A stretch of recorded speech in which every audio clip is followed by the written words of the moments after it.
Hey, what's up, everybody? Mogi Monster here, and welcome to Why the Fascination, or WTF as we like to call it. Hmm. Hope everybody's doing good. It's good to see everybody here. Thanks for coming.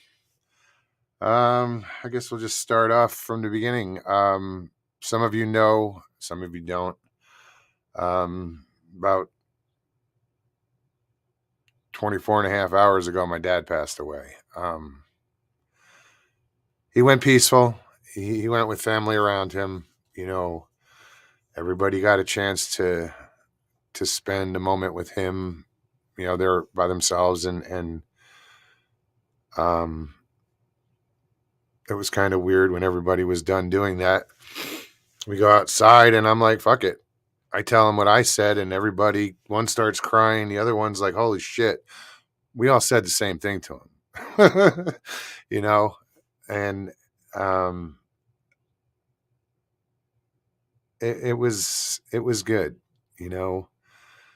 It's a blessing that we were in that situation where everybody got to be there with him, and you know, so I'm thankful for that. So thank you for everybody who's sent the well wishes through Facebook. That's kind of how it spread because I'm getting messages. I'm like, wait, how did they know? Oh. um, but yeah, we're all right. You know, he's not suffering. He's in a better place. And we each told him, go home, go go see. There's people waiting for you. Your job here is done. It's time. You know, Claude, thanks, man. Just we'll be okay. And thank you. You know, I said that to him the other day when he was coherent, and I sat down with him, and he's like, "So what do you want to say?" I'm like, "What?" I said, "No, I just want to hang out." He goes, "Well, don't you have a question?" Like, actually, I don't. I don't have anything to ask you. I said I probably have something to say, but not ask you. And we talked. You know, and it was good to get that time in, and you know, having the last thing said to each other basically is "I love you." It's all that matters. Um, and that's what's important. I'm glad that everybody got a chance to experience that. Too many times people don't, and I feel blessed. Um, I don't want to, yammer on and on about this. Um, but, I just got to say, thank you, Dad, for everything. I said that to the other day, and you looked at me like, like, I said, thank you. He said, why? I said, for what? I said, everything. Yeah, you got it. And it was kind of cool. You know, he was born on the 13th, and I kind of knew he was going to go yesterday, and he passed on the 13th. 80 years, 2 months. That's a long life. He had a good life. He didn't slow down until, maybe the last 2 years of his life when, you know, before the open heart surgery a year ago, a little over a year ago, he was still active, and, you know, it happens, and, you know, but he's okay. He'll be fine. There were people waiting for him. I think at one point he did get a glimpse of something a little different, a little special, that where he actually, because he was talking out loud, and my sister was watching him, and he was smiling and saying, wait, this is heaven, or you got to be kidding me, or sings along, I don't get it. And but he was like, it's so beautiful, and this was a few days before he passed.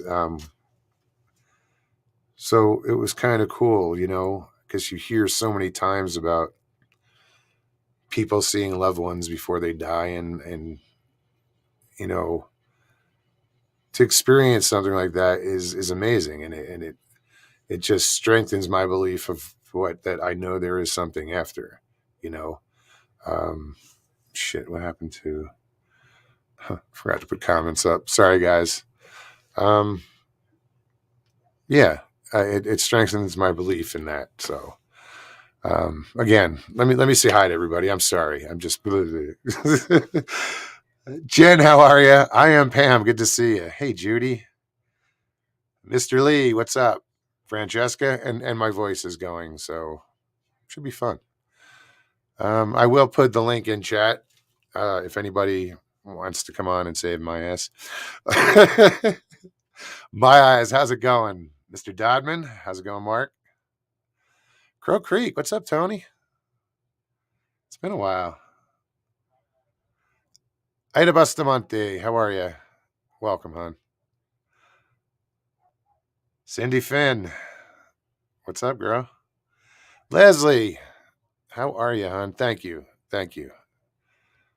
Cryptids Canada, guys. If you haven't checked out Cryptids Canada, please do. If you like narrated stories by a great narrator, Bigfoot, mostly Bigfoot, my favorite. Check out Cryptids Canada. She does such a wonderful job. Sharon, how are you? Right now, guys, I'm not even reading comments too much. I'm looking at names just so I can. I'm just scrolling up. I could push a button. Well, I'm not on YouTube, so I have to scroll. Hey, Stevie. Barry, what's up, brother? How's things in the Great North? Fucking cold, huh? Yeah. Hanging out up there by what? You're up by Hudson Bay, right? Or that one bay to the south, anyway. Papa Craig, what's going on? It's funny. I can hear my. I know my sister's listening. I can hear my echo.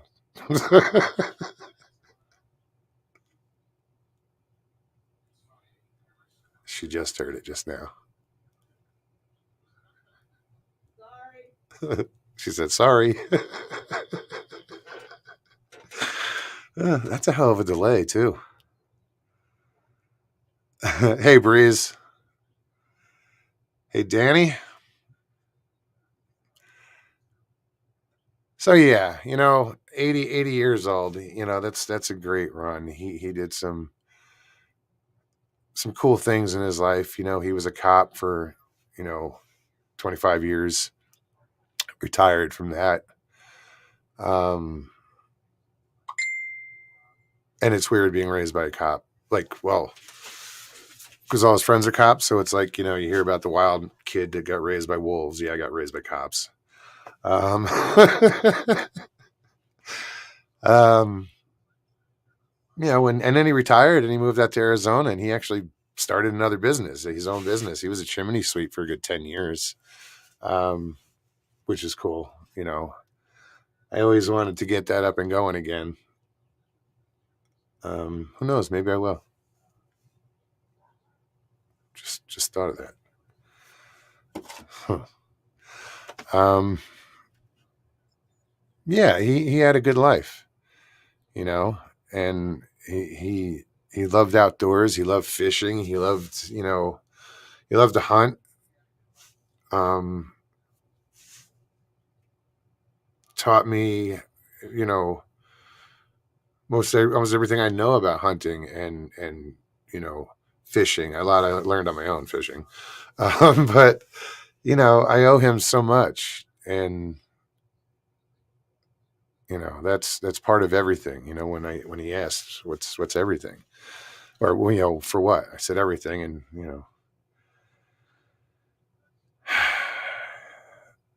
and I guess some people handle it differently. I don't. Some people cry, some people get upset.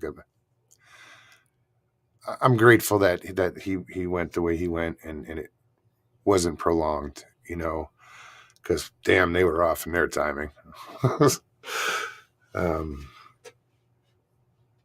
we were told, somebody said 6 months. I'm not saying who, what, where. Just that number came up, and then it was 3 weeks.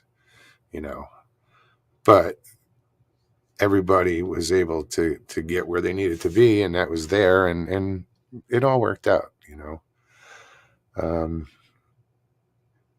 he knows, he went knowing that we were together, and it's all going to be good. So anyway, let me copy the link and then toss it over here in chat. Let me get rid of that too. I know you don't need that in your face. So what I'm going to do is put it down there. Dad, miss you, love you. And shit, I think we all told him, don't be a stranger. Like, just, show up, make yourself known after the fact. Hey, Greetings, greetings from South Carolina. Moggs, you have my deepest sympathy. Oh, thanks, man. No, man, this really hits home. On the 24th, I lost my mom. Yeah. And then, like, here right after that, you lose your dad. It's just totally mind-blowing, man. Yeah, it's the progression was just really it was amazing how quickly, because it was in his lung, and then it seemed like within less than a week it was in it moved to his diaphragm, and just how it progressed, it was like, damn. The doctor said it was one of the most aggressive forms they'd ever seen of that. That's really sad. It was totally different with my mom. She was out shopping and going places and planning to go to an Alan Jackson concert. Right, and they like found her sitting in her chair just where she passed away, and they say her heart just gave out. Yeah. Well, my condolences there too, man. And I really wish, that we had that time in the hospital to honestly say goodbye and all that, instead of just a phone call. Hey, they found your mama gone this morning. And this was the other thing, is he was able to do it in his own home. Let me take 1 second to say, hey, Joe. Hey, man. What's up, bro? What's up, Dan? I love this guy. Well, he's all right. No, Joe's the stuff. So you're doing well, Mo. Everybody handles stuff the way that they handle it, that they can. Yeah. They can take on. So you're doing good, man. You're doing. When good. my mom passed, it was the same way. I was the same exact way. It was more of, somebody's got to keep a level head. It's not like somebody said, oh, you got to cry, don't be a tough guy. It's nothing about that. It's just how I handle this. I like today, we were all hanging out and we had breakfast, and it just got to a point where, okay, now it's time to, just see what's around. And I just kind of walked out. I'm like, guys, you do your thing. I'll see you later. Yeah. I just, I didn't want to be around. We spent a lot of time together in the past couple of days. We were there all together when he passed, and I just need this time to chill. Yeah, you just handle stuff the way. Yeah, and I'm not trying to be a dick or anything. I don't want people to be like, oh, whatever. Nobody can fault you for that. Nobody can fault you for that, man. No, you know what? My feelings go out for you, man. Thank you. I know it's tough, man. But you know what? Let me lighten your mood a little bit if I can. Maybe I can make you smile. So I had a pretty interesting day today, and so I go and I'm just having fun with my 14 flavors, They call it 14 flavors because I guess, at the end of everything, they got like 14 different kinds of shake, and they don't, so they just put it all into one. So I go by my little place and I get 14 flavors. Oh my goodness, Lord, let me try this. So I take out, and I'm on my way home. Now, I only took 2 puffs. And I'm driving home, enjoying the day. Phone rings, it's my wife. And she's like, where you at? And I went, huh? Oh, fuck. Where am I at? Okay. There's the lake over there. She's like, hello, you there? I said, hang on, I'm figuring it out. there's a lake. What's that? Woodville. I'm in Woodville. So driving home. And I gotta love the moments where you're just driving along and all of a sudden you're like, where the hell am I? Where the fuck? Where am I? No, I've been there. And you actually got to look for landmarks, to try to figure out where, even though you've been down It's this almost one of those, times before. don't panic, just keep on driving. Something's bound to show up you'll recognize. Yeah, right. And I spent so much time wishing I could have just one of them days. Yeah, and by that, and then you're like, Jesus, this is some good weed. It's like, so I get on into town, stop at the liquor store. And this is the other side effect I found of this stuff, 14 flavors. So I get to the liquor store, pick up some wine. That's why she called me, right? Wanted me to pick up some wine for her. So I'm in the store, I get the wine, I pay for the wine, and I'm heading out the door. And apparently this is the kind of herb that even when you're walking on level, flat ground, it makes you feel like you got to take a step down. And so I'm doing that as I head for the door, taking a step down. On the knees, man. Yeah, and it's like, I'm sure it's funny. I'm sure it's funny for people watching, be like, what the fuck is wrong with this dude? Motherfucker got a hitch in his giddy up or something. And I'm like, Jesus wept. I gotta wait till I get home for the rest of this thing, man. I mean, damn. But yeah, so it's an interesting day, man. But I love that shit, man. You gotta, every couple of steps, you're trying to take a step down. You're on perfectly level ground. Yeah, it was a weird day today because things happen to not everybody, but like me and my sister, something happened where it was like, what the fuck? But we come to expect this weird shit, and I want to talk about it, but I got to confirm that all this shit really happened with us before I go talking about it. But just yeah, I've had those instances, man. Like, hang on, before I tell anybody this, I got to figure this shit out. Yeah, because it's so new, it's still happening. I'm like, okay. I'm not going to talk about this. Just odd shit. I mean, you guys have heard my stories of paranormal shit, and it's some things aren't coincidences, Yeah. And that's what's happening is these, someone's making their presence known, or through different ways and means, but it's coming across, and we're noticing it because we do pay attention. So as soon as I can put all the notes together, I'll tell the story, but it can't happen right now. But it's pretty cool. Yeah, and I don't have an explanation for any of that kind of thing, man, But just odd shit. Just shit that happens, man, and But it happens when people die. Yeah. Holidays, birthdays. Yeah. Yeah. It's just, you pretty much to know. You pretty much know how my beliefs go in that direction, right? You already know pretty much how I think about that. But I swear,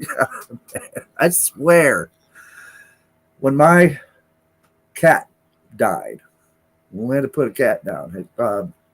It was Capote, the totally black one. I swear that I saw him walk through the living room. Plain as day. And I was like, man, is that Capote? But it can't be Capote. It was something There's weird. Reports of pet ghosts all over the place. That's real common. It's when they get up on the bed and make themselves at home that freaks me out. Yeah. I don't know if I want to be feeling that. Yeah. I don't mind if you're in the house, just stay off the bed. Oh, just some weird stuff. I got no explanation for it, man. Wishful thinking, maybe, but I swear I saw him. No, I believe it. I've experienced some shit that I just, why not? It's bizarre. I just saw somebody Well, said, "Hey, Mom." Oh, that was Jimbo. How is that Shakespeare saying go with Horatio? There Hey, is Mo, more. I put a new small wind chime in the house. Actually, two of them for communications. Maybe why not, dude? Yeah, that was me coughing It my can't brains out. hurt, You didn't and hear and that. also, Jimbo, pay attention to music, and your relationship, and your father, and all that. Just open minded, dude. But yeah, that's a good idea. But if you want it to work, put them inside the house. Like don't just hang them outside, because you'll be having conversations all the time. But if you put it in the house, and it's which is what you're probably doing, I'm just babbling. But what else could That you is do for right. communication? Sometimes I do my best thinking when I babble to myself. Yeah, and then I get kicked out of Walmart. I had to mute the mic. I got a barking dog I'm dealing with. Lockbeard, what's happening? Mike or Patrick, how are you? Good to see you. Hey, I got a friend he should be in the chat first time on here tonight named Thrash Pondo. I did see that. Yeah, I invited him down I tried to get him to come on here and talk to you tonight. I thought you might enjoy talking to him. Right on. Well, nice to see you. He's from up north too. Where? What's the name of that little island? Manhattan? Nah, like Rhode Island? no. God, I can't Not think that, of it right now. not that far north, or more farther north, like Vancouver? Like where the rich people live, probably. Long Martha's Island? Vineyard? Yeah, like Martha's Vineyard or somewhere like that. Oh, so New England, New York, New England New area. England, yeah, New England area. Yeah, right on. I could have told you if you hadn't asked me. Is that it? I'll keep guessing until we figure it out. I got I got distracted because this dog decided now was the time she wanted to go outside. She won't do that when I'm sitting around doing nothing. But if I go on a live stream or something, well, then she has to go outside. Oh, yeah, my dog does the same thing. I don't know. It's like I know you're doing something important. Let me see if I can irritate you. So once again, guys, the link is in chat. If anybody, or it should be. She There finally laid down in the love sack over here. Anybody wants to pop on, you know what to do. Yeah, so it was kind of I have this whole thing of the show must go on, so Me too. Yeah, I hear you. yeah. Totally understand, man. Like, I You have a know, commitment, and it's all good. I'm good. And all. I think when it comes to the weird stuff in life, that I'm not ready to fully believe. I think when it comes to that weird stuff, one of the best sayings about it was the Shakespeare in Hamlet. There are more things in heaven and earth, Horatio, than are dreamt of in your philosophies. True that.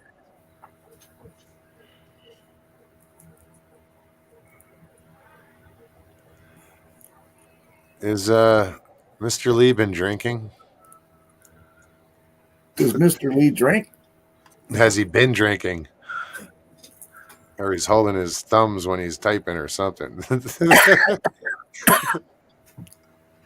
I'm just busting balls.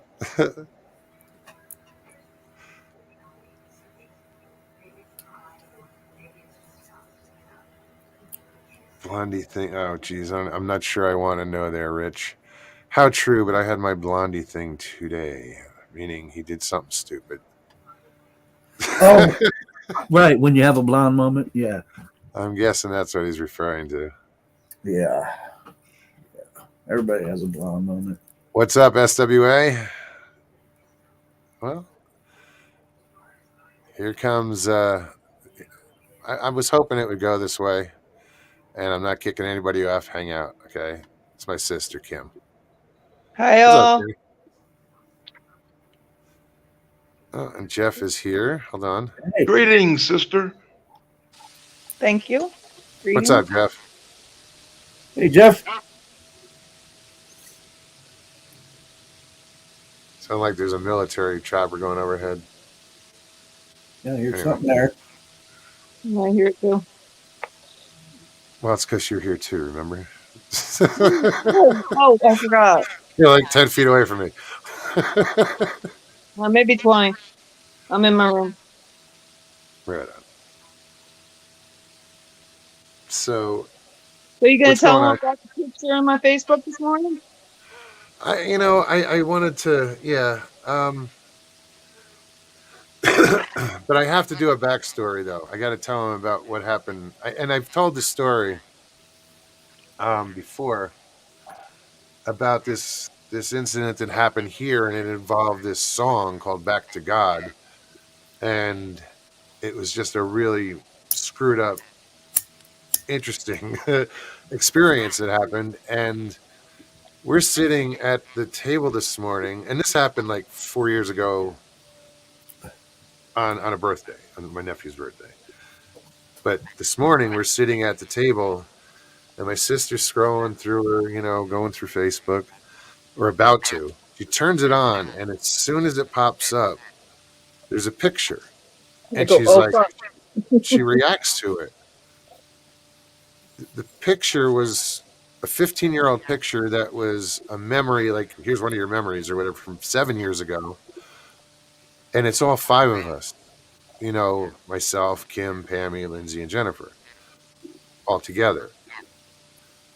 She starts scrolling a little more, and she comes to a post that says inspirational something. Everyday inspirational. Okay. And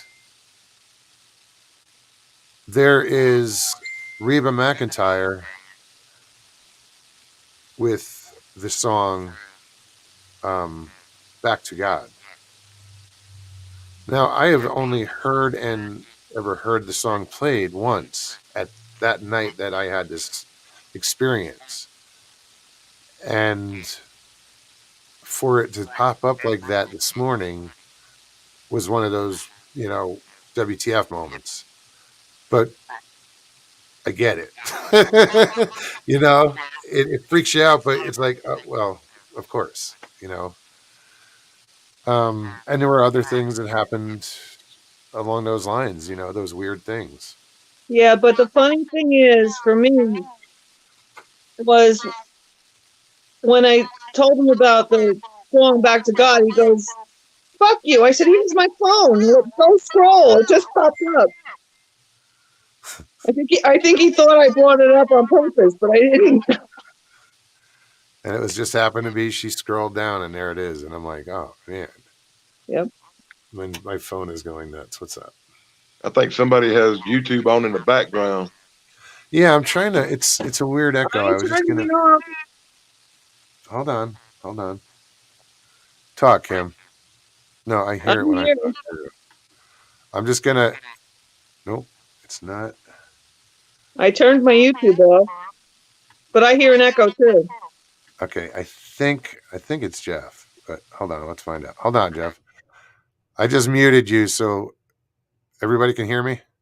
I can hear you. Yeah, that went away. It's Jeff. Yeah, I don't have to hear the echo anymore. Now I do. Yeah, it's your mic, Jeff. And Jeff, I wanted to say thank you for putting out that offer. I really appreciate that. But it wouldn't work. You can't control from your side, you know? he wanted to co-host or just run the show and have Stevie come on or whatever, and give me a break. And I thought about it, and I was like, oh, that's really cool. And then I thought again, I'm like, shit, you can't even do it. So, but thank you.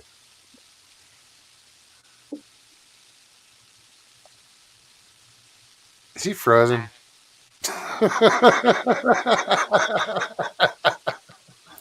No, but his mic's not working still. How about now? I don't. Are his lips moving? Oh, now it sounds better. All right. I can turn up my volume. I'm on my iPad, so you got the booby light up there. No, whatever you did, fixed it. My dad passed away kind of in the same way. They tell you got so much time, and they range it from 3 days to 3 months. Sure. And when it's getting close. I mean, you don't know exactly when, but when it's close. And the only reason why I threw that offer out there to you, Mogs, is because you could be saying, hey, look, I'm going to do my show tonight. I feel good enough to do it. And then 15 minutes before you go on air, you find out Dad just passed away. It's like, that's what. So when I made that offer, it was yesterday during the day before your dad had passed, because I just kind of felt like, man, you don't really know when this may happen, Well, that's why I said on Tuesday that hopefully not, but the show may be cut short. Because phone call comes in, and it's it's time to go. I think the weirdest part for me was I was just looking. The last text I got was from my stepmother saying the chest X-ray is showing that it's moved faster than 2 weeks ago, and that was April 9th. And then the next, they were sending him home on hospice. And then now today's the 13th, and that was only a couple days ago. So it went really quick, and I'm grateful. And it was the most beautiful, loving experience. And I'm so glad we got to be a part of it. Yeah. I try to put myself in that idea that, if you knew you were in hospice and, whether you're going to make it another day or another week, but, maybe you knew it wasn't going to be much longer than that. For me, as soon as my kids were all there and I was surrounded by everybody I wanted to be around, I'd be like, okay, let's freaking go. To me, if once everybody's there, I don't want to prolong it and make them miserable. I mean, if I know I only got a few days, I'm ready today. If I walk across the street and get it. And some people, I don't think, like that are in certain situations, know that someone's in the room, and they don't want to die with someone in the room. Yeah, it was Mommy. Our mother did it. She waited till my sister left the room, and she passed. And it was a matter of 15 minutes. My grandmother, when she turned 92 years old, we were all, the home that she kind of grew up in, she moved from there and was living with my aunt. Well, my aunt was taking care of her, and my uncle, who was single, was living in that house. So every now and then she'd spend the night over there, kind of to bring back the memories. She'd spend the night at my uncle's house, and we were at my uncle's celebrating her 92nd birthday, and she was getting ready to blow her candles out, and I said, what did you wish for? I said, to make it to 100. And she goes, oh, hell no. Why would I want to live that long? She says, that night, she spent the night at my uncle's and was sitting in a rocking chair, and she took her glasses off, set them on the side table, folded her hands in her lap, and passed away. Next morning, my uncle calls me and says, Mom's died. Mom died last night. I'm just like, dude, what a fucking awesome way to go, man. Right? Really? That's right. My dad used to tell me nobody wishes to live to be 100 until they're 99. Right? True story, I'm sure. I'm going to pop off. I'll pop back on my PC. Thanks. Right on. Thanks. That's funny, dude.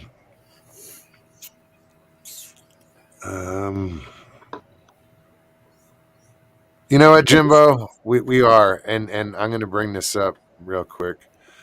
He says, "Bogey Monster, hope you all have a huge celebration of life for Pops when the time is right. We will, but we also came up with something that I think we're going to do on a yearly basis. We'll figure it out. Um, and to honor him, we're going to have a little memorial. On the day he passed, we're going to go to the state park and have a big barbecue and maybe a little fishing contest, a little fishing tournament. Because my Yeah. dad loved to fish, so I think that would, and he loved that park. And every time we all got together and played a game, it was competitive. Oh, jeez, that's another show. So yeah, I think we're gonna do that. Do a little memorial fishing contest or whatever, uh, and just celebrate every year. When my mom passed, we had her ashes scattered like a mile off the Jersey coast, and so every year on the 15th of August, we would go down and hang out at the Jersey Shore. You know, usually go to the bar or we end up getting drunk and in fights and but we continued to do it every That year. was 1 year, dude. 1 year. It was more than one. All right. So yeah, I know, but we used to camp anyway. where she used to camp in Alair State We Park. would have we'd Yeah, honor it was her, fun. and I haven't done that in a long time. But the way I see it, as long as I'm on the East Coast, anywhere I can stick my foot in the water, she's there.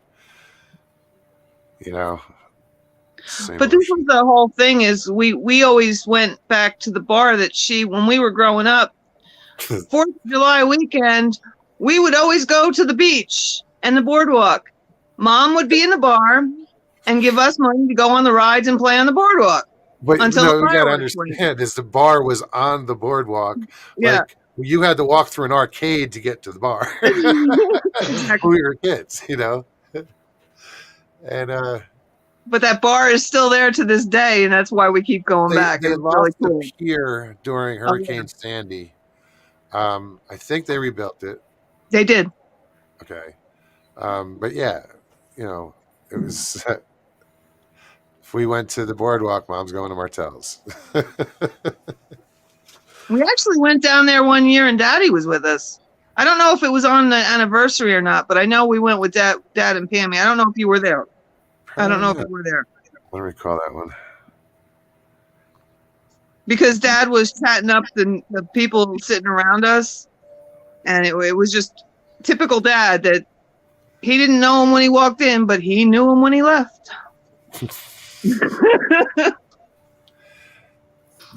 Yeah, my dad was very our whole family. I mean, we're just very accommodating, like my other sisters will tell you stories how all of a sudden one day 4 Marines walk into the house and they're friends of my sisters. And he like, oh yeah, come on in. And they spent like the weekend there. And, it was just all these situations. I remember I had some friends from Jersey and they were big skiers, and they were going to go to Flagstaff. I said, dude, if you're going to Flagstaff and you happen to go to Sedona, here's his address and his number. When you get there, get in touch. And they went and they spent the weekend there. And, they're just, that's how we roll, He did the If same thing with anybody, one. if anybody in chat was like, "Hey, Mogs, I'm going to be in Sedona, or I'm going to be in the area," I'll go out of my way to hook up and hey, let's go have lunch or let's do something, let's hang out, Yeah, just to meet you. when I was working at the police department, I had one of the cops was coming out here because his son was looking into Emory Riddle, and I said, "Hey, here's my dad's address." I called Daddy up. I said, "Hey, this person might be calling you," and sure enough, one of the cops that I worked with in Ringwood. He was going. His son was going. Or they were going to check out Emory Riddle, I think. What is that? Emory Riddle in Prescott, the flight school. Oh well, I didn't. I thought but no one else does either. I thought it was a murder case. Right? Like, who is this? Is an axe No, murderer? it was a flight school in Prescott. But anyway, I gave him Dad's number, and they hooked up and went, looked at, did the little sightseeing. It was kind of cool when he came back and said, "Dad, your dad's really cool." I'm like, "Yeah, everybody says." We'd send people out to him because we know that he's going to be. Oh yeah, come on! You know how many people he's taken to the Grand Canyon? Holy shit! He bought that lifetime pass or got the silver pass where he gets in free. So it's only 2.5, 3 hours away at the most. Whenever somebody came out, you had to take him to the Grand Canyon. He was always just that way. Very, very giving of himself, and he was a good guy. I'm glad to have spent as much time as I have with him in the last 15 years or since I've been out here. Really getting to know him. Just there was a time, from the time he moved out here to time I moved out here was 93 to 2010. I saw him a handful of times. So it was good for the past 10 years to really hang out with him and get to know him and do some things with him. We did some crazy shit. All in the name of going fishing or camping or taking roads that Google says, Google Maps says take this road. Okay. And it's a dirt road, and we're my dad's like, we're not supposed to be here. I'm like, take the road. We're here for an adventure. There were 3 generations of us. There was myself, my son, and him. I was like, take the road. And we did for 40 miles in like a straight line, but it was washes, and we're towing a boat. And it was a fester. But we made it. We had a great time, and it's a story to tell. That's important. Man, I'll tell you, when I was at the Grand Canyon, Jiminy Christmas, man, I was like, holy, this can't be real. I mean, it almost hurt to look at it. I mean, my mind was blown. I was like, dude, this is just, it's like, this is amazing, man. So there's no, you can look at pictures don't do it. You got to stand there at the edge, man. Yeah, and anybody that says it's a hole in the ground can lick my sack. Yeah, but tell them Daddy's way of letting us see it. No, it's not Daddy's way. This is my way. Oh, was it? I thought it was Daddy. Yes, this was all me. And I'm about to tell you. I've told it before, but the first time my dad took me to see the Grand Canyon, I was all for it. I'm like, oh, great, this is going to be cool. But as we got there, I realized that when we got into the parking lot, I couldn't see it. You couldn't. We're at the first lookout, Mather's Point. You can't see the canyon from the parking lot. So I'm like, Dad, do me a favor. This is what I'm going to do. I'm going to take off my hat. I'm going to leave I was wearing a cowboy hat at the time. I said, I'm going to keep my hat down. I have sunglasses on. I'm going to keep my head buried in your back. Get me to the rail. He got me to the rail. I took off the sunglasses. I kept my eyes closed, and I opened my eyes to the Grand Canyon. And literally, it was, holy fuck. It took my breath away. Yeah. I said, holy fuck, and I started crying. I mean, goddamn, you sound like a Norman Rockwell painting. Yeah. But, that's exactly, I was just like, holy fuck. I know, man. Crying. So whenever I take people from then on out, that's how I would introduce them to the Grand Canyon. I'd blindfold them, make them keep their eyes closed, and same reaction. But Daddy would do the same thing. Forward. It is like just takes your breath away, man. I couldn't pass up that opportunity. I'm like, okay, I'm going to see the 7th wonder of the world. How do I want to do this? Open your eyes to it. Oh, that would be cool. And it was amazing. Yeah. And I encourage people. When I was working for the ATV company, hey, what's on your trip next? What are you doing after this? Well, tomorrow we're going to the Grand Canyon. Really? Either of you have seen it before? No. I said, let's have a talk. Only one of you can do it. Flip a Yeah. coin. But one of you Ain't has that, got to do isn't this. there a scene in a movie called Joe Dirt where they take him to the Grand Canyon, and while he's sitting there staring at it in all its awe and Parents leave. amazement, they leave his ass? Yeah. Yeah. Oh. I Yeah, I see. don't know. You just can't explain it until you've actually seen it, man. I'll tell you, it's still No, the most it's incredible amazing. things I've ever Amazing. seen. And I camping am out way there behind with you for cool. And it's different every time you go up there. The view could be the same, but it's not. that. Well, Right, right. there's days you could get up there and it's filled with clouds, and all you're seeing is just the top of the canyon, and it looks like Right. it's just. I've been up there with snow. Geez, there's so many different. It's like with Sedona, it's similar. You know, each hour of the day is different because the shadows change. Yeah. So, like, if you set up a camera on one rock and filmed it all day, you would see just it wouldn't look like the same rock by the time it was done. You know, it's weird. Yeah. It's like, what is that way down there? Well, that's the Colorado River, son. Yeah. Looks like a trickle from up here. Yeah, it's way in the distance. Did you ever go down in the canyon and take that little boat rafting trip down the Snake River and all that stuff? No, that's the Colorado River and the canyon. But no, I've been to Lee's Ferry, where this is where all the rafting trips depart from. That's their starting point. And my dad and I went up there and we overloaded the boat and proceed upriver, up the Colorado River. And there's between Lee's Ferry and the dam, there's 12 miles of river. At like 3 mile, 6 mile, 9 mile, there's campsites. 9 mile happens to be Horseshoe Bend.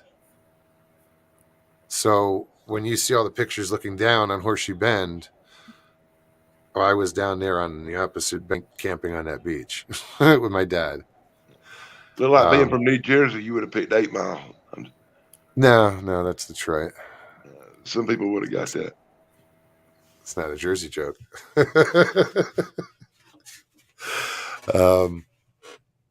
So yeah, I mean, we got to do things like that, and you know, once in a lifetime, you know, father and son deal, and I don't know. I just there's so many cool things that we got to do. From he was the kind when we were kids, he liked to travel. Like he would take us. We used to go to Colorado.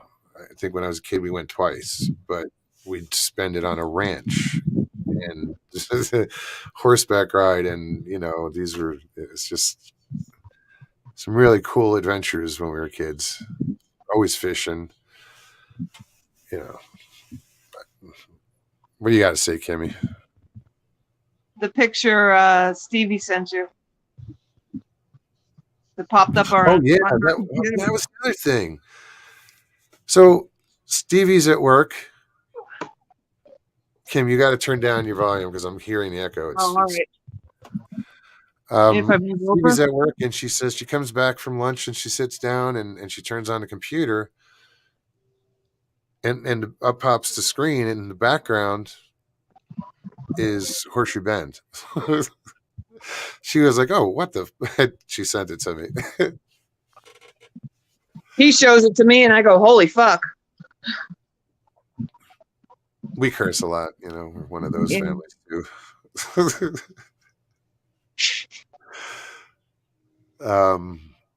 Yeah, it was. I see. Jeff is still. This says it's still backstage, but he's not there. So I'm gonna have to boot him from the studio real quick.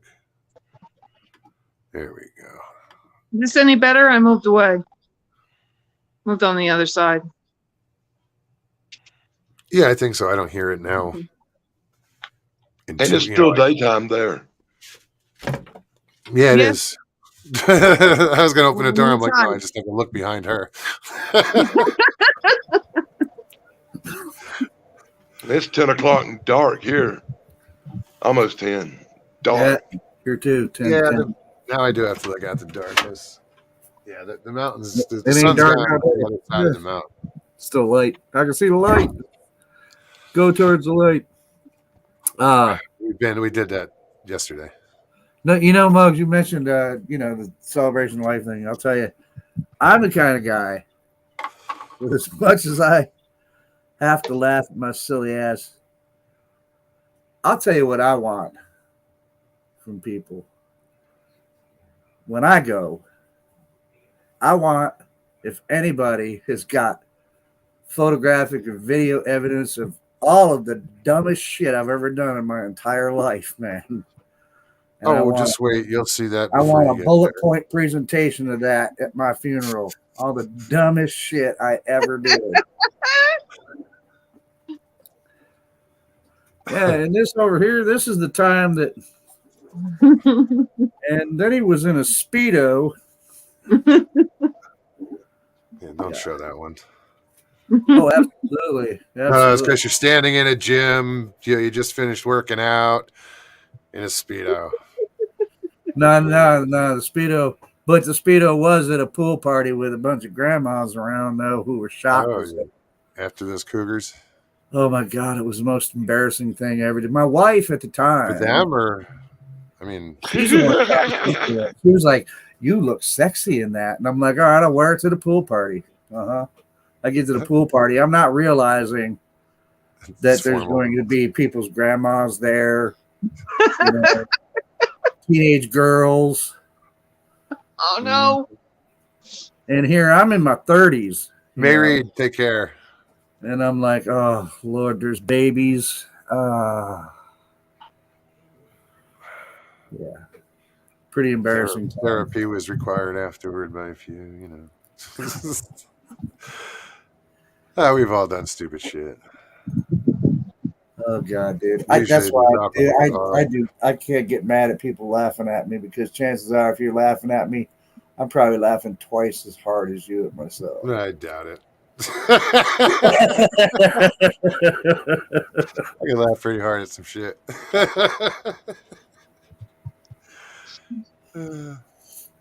Paulie T, what's up, buddy? Oh my God, here we go. Shut up. Relax. We won't have that here. That's why I come on Tuesday night most of the time. Paulie texted me earlier. He's like, "Are you on early?" Yeah.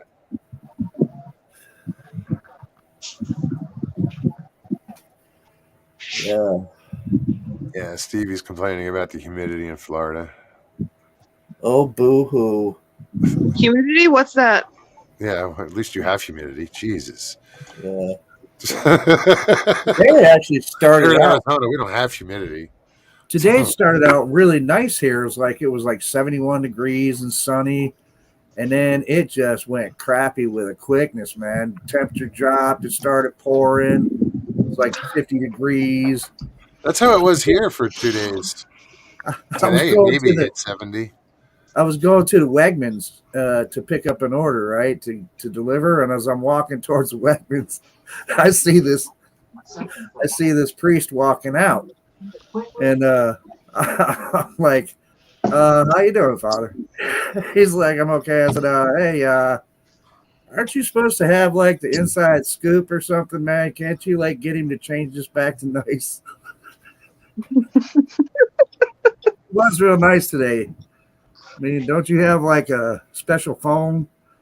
Something you can be like. I bet he thought you needed an exorcism.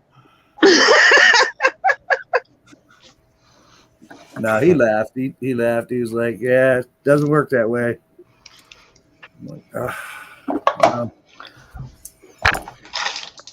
I don't think there's too many professionals that would argue that Joe doesn't need an exorcism of some sort. But well, I don't know, man. I think he might have actually done something about it, because later on, as I was driving home again, it started the weather got nice, sun came out.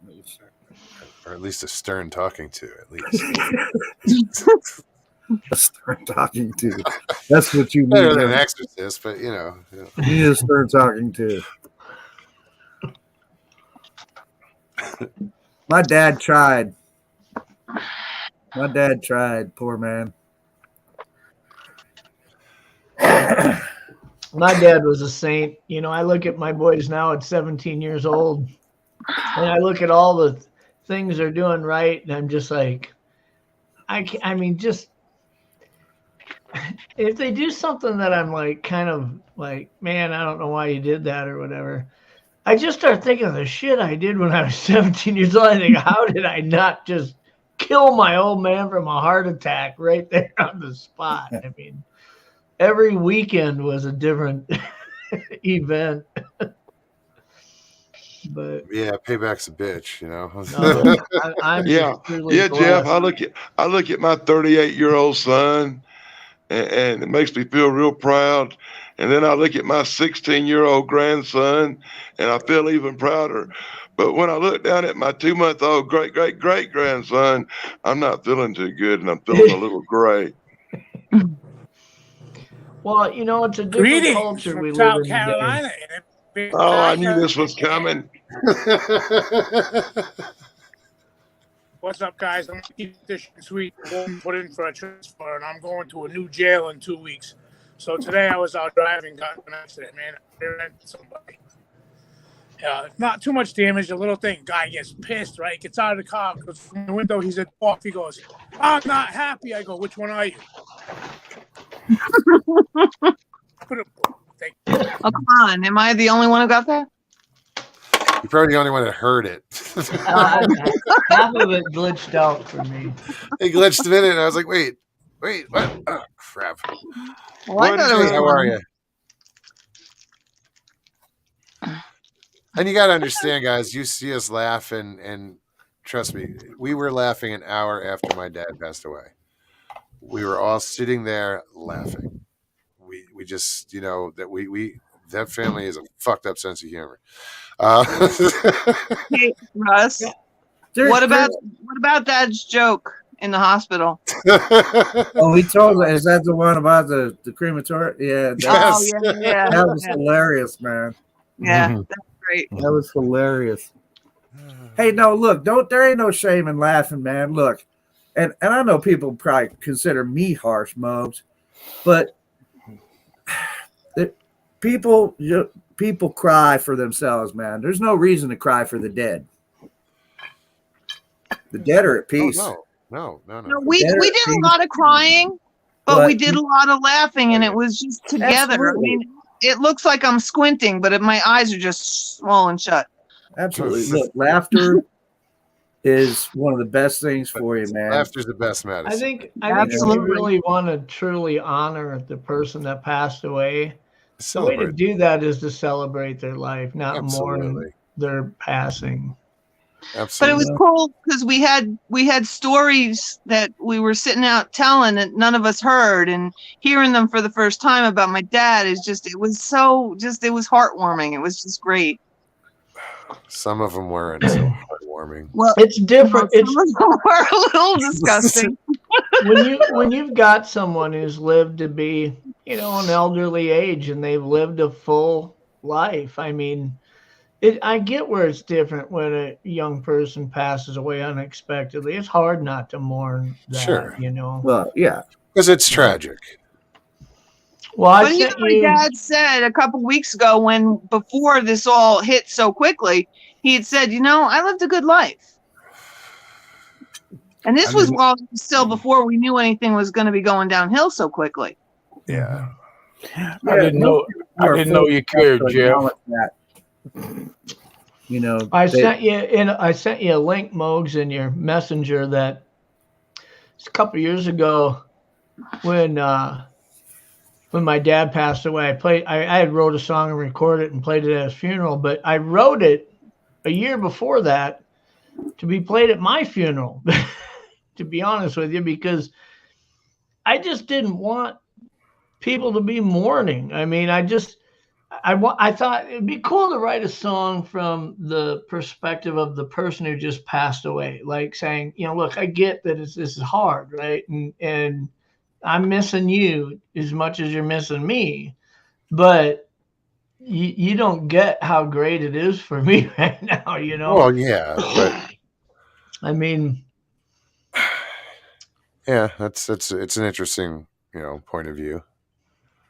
I want to hear it. I want to. well, it's in your Oh, you said you messenger, okay, and right on. it's not. I don't. You won't get dinged on YouTube, so you've even got my permission to play it if you want. I won't sue you. Well, I would have to. The link to it though isn't a YouTube vid; it's the Reverb Nation link. But I think it'll still play it. But I don't know if I could figure that out right now. To be honest with you, like, oh shit, I have to split screen. Yeah, I used to say, man, I don't want anybody to cry when I die. And my best friend would go, don't worry, they won't.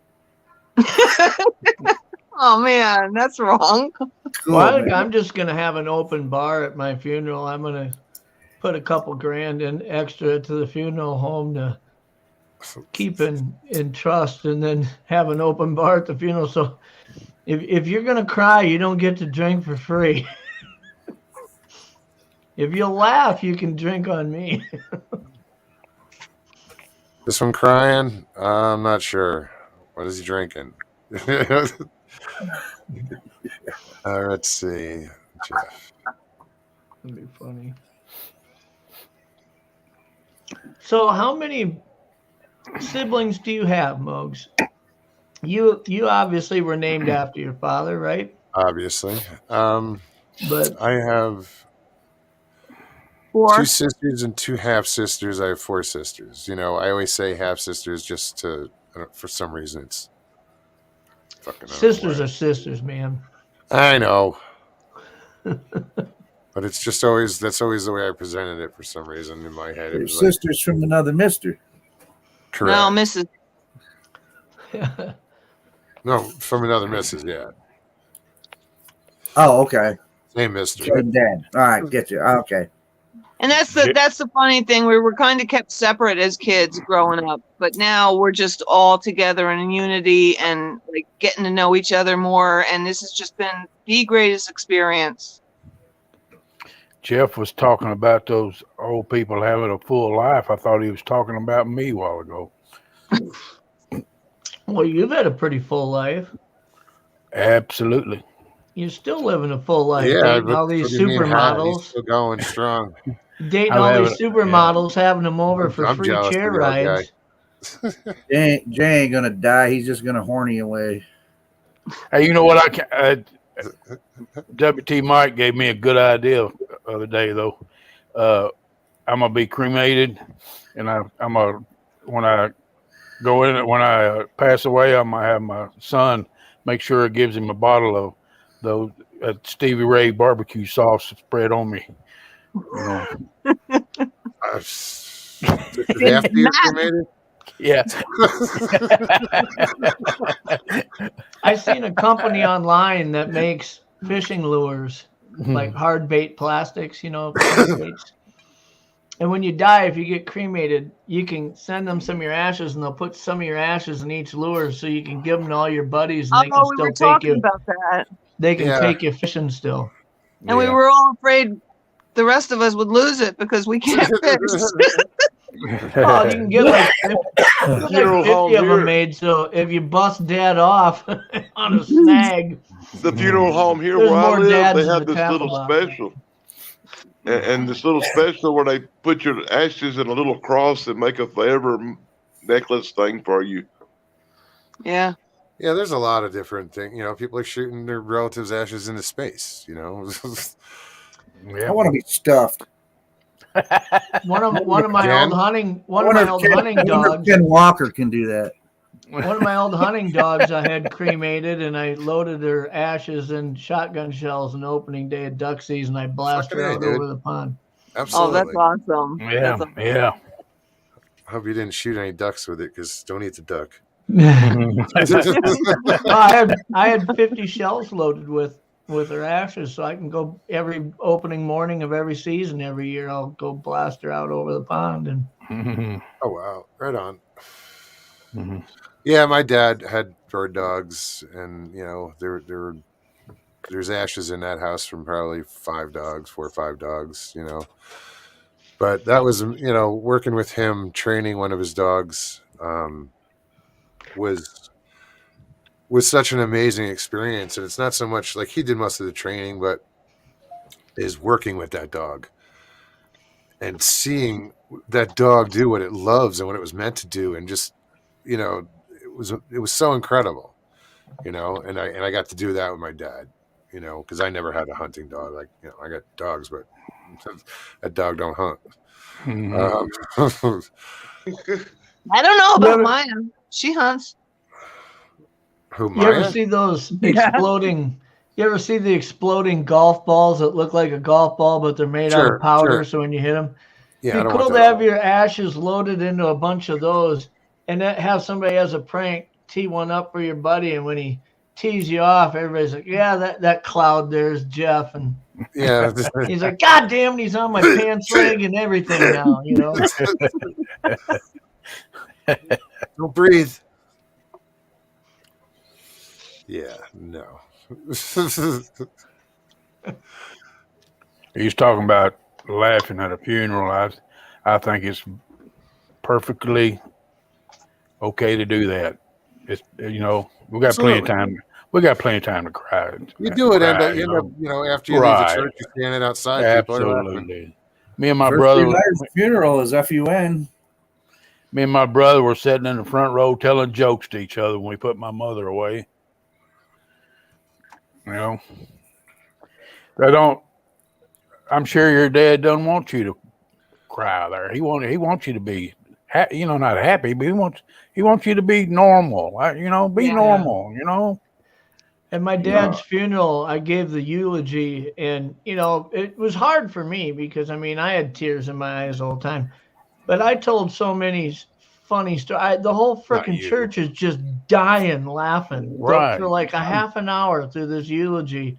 And I couldn't. It was hard for me to laugh. I'm like all teared up, but I think people reach that point to where after a day or two of all the solemn, the weight, and everything, that you're just begging for an opportunity to laugh. Sure. Right. Sure. And when somebody says it's okay now, let's just everybody let their guard down and let's just share a funny story, dude. Everybody's laughing at that point because they've been bottling it in. Yeah, it's a release. You can't help but laugh but they're memories. They're priceless. Right. But it's cool that we got to sit around before it happened, during, and after. We took that moment when it happened to take it in and react the way we reacted. But like I said, an hour later, we're sitting around still joking. Someday, probably not too long from now, Jay will die of old age, and we'll laugh and tell stories. Look at Jeff, man. Not too Northern Alabama cryptid says, Mogs, best laugh at funeral for me is the officiator got nervous farts.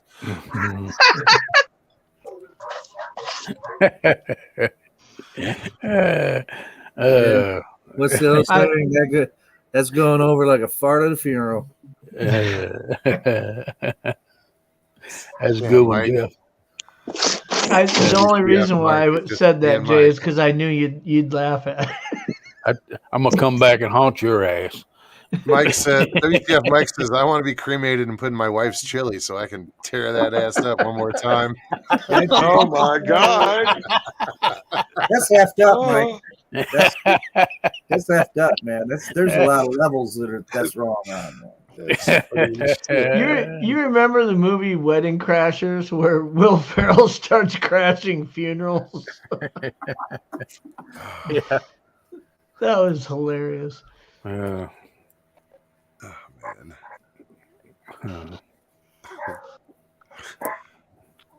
Dude. What's next, man? They'll be crashing bar mitzvah. Oh yeah, no. You know what? Barb's right. I feel more sorry for Kimber than anybody else. Kimber's the dog. Oh my God, yeah. The dog stayed by my dad's side on the bed till just about the very end. We kind of had to take her off because my dad wasn't moving to pet her. He couldn't put his hand on her, and she was a dog that had to have his hand on her at all times. How old's the dog? 12. She's up there. She's up there. Well, Don't be surprised if she doesn't pass away pretty soon. No, I know. Yeah, it's she's gonna be. you know, Pets often do that, especially older pets. yeah, she's not well either, so we know. But it was really cool to watch.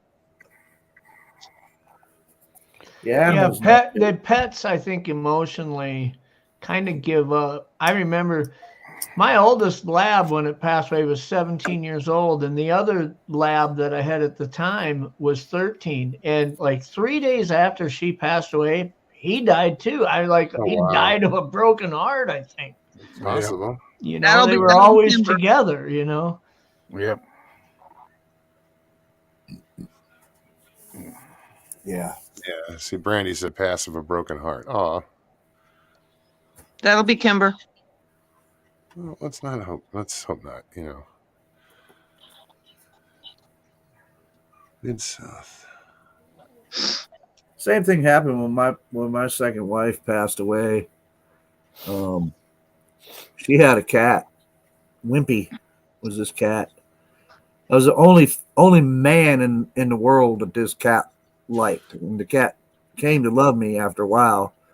Well, my wife passes away, and I got to inherit the cat, of course. And I love the cat, man. It's a great cat. But it wasn't too long afterwards, man. That cat was 20 years old when she died, but it wasn't too long after my wife went that the cat was like, "Yep, I'm done. I'm out." Yep. Yeah, it was the same way with my wife. When my wife passed away, less than a week, about a week and a half later, all her fish died. Yeah. It's because she didn't feed him. All my eyes out. I didn't know I was supposed to feed them. I just said you didn't feed him. Wasn't supposed to feed him. Dan, that's wrong, dude. I don't take care of fish. They were My hers. uncle, when my uncle died of cancer, his dog died like the week later, and he'd had this dog for quite a while, over a dozen years. So I brought the dog over to the vet and had it cremated and put its ashes in a coffee can, and I went out to the cemetery after dark with a post hole digger and dug a hole about 2 feet deep, dropped that coffee can right on top of his grave, and buried his dog with him. Mm-hmm. Hey, Ross, how do I go backstage? Because Jeff's here to pick up the dog. Do I hit leave? Your Moses muted. You're muted, buddy. Sorry. Yeah, I got it. I was making noise. I didn't want to make noise. So yeah, we've been dog sitting everybody's dogs while they've been dealing with this. Yeah. So do you have a funeral time set, Mogs, or? No. I mean, nobody's really figured out what they're going to do yet. No, we're having him cremated, and then we'll figure out later on do a celebration of life. Celebration of life. We haven't picked a date. It shouldn't be long. Everybody lives so far apart anymore. That's why my family, when my wife died, it was 6 months before we had a celebration of life. Because everybody's so far apart. Well, we'll do something. We might do it in the state park where I was talking about doing the fishing tournament. We might go down there and do that'd be good. Yeah. And then put it out there that to family and friends that there's going to be an annual event. We'll set a date, and it's already said. It would be the day that he passed, and whoever wants to come comes. There you go. My ideal thing, man, would be just to drag me out in the middle of the damn forest and let nature take care of me. Just that you could, but we don't want any animals. Is this before or after you're dead? Eating your ass. Well, yeah, I mean after. After I'm dead. Not before I'm dead.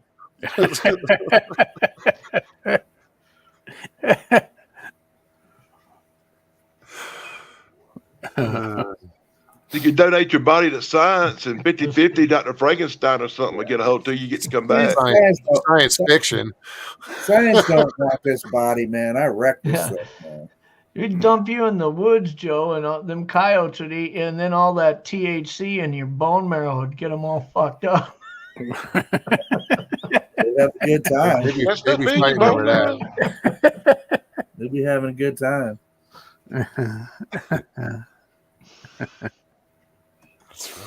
What's wrong with those animals? Walking in circles. Oh, I've seen them eating on Joe again. Oh, jeez. You think the Ravens would have learned, but no.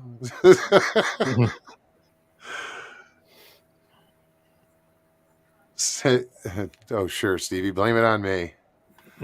This is a roundabout dig. She goes, I'd be there, Mogs, but I don't know how to fish. In other words, you didn't teach me when you were here, dumbass. Just come on down and hold Mogs's easy refreshment while you go out and fish. I knew where that was going. No, I was gonna say hold his beer, and then it hit me. Mogs don't drink, so she's gonna. Oh, I wasn't thinking. You guys are dirty, man. Why are you guys gonna be so dirty? Because I read your chat. Chessboard said, Joe, you can get composted in Oregon. Well, that's fine. I mean, there's a lot of people said I'm full of shit anyway. So, well, Charlie said he wants to be scattered over a pot plantation, fertilized. That'd be awesome. Not if you're smoking. Give back to that which has given me so much.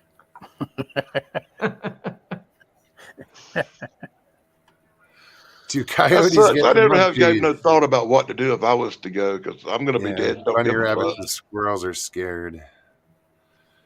What was that, Dan? I'm sorry, I missed it. I said I had never gave much thought to what to happen if I died, because I'm going to be dead and probably wouldn't give a fuck. Probably not. Yeah, that's well. It's going to be like not my problem.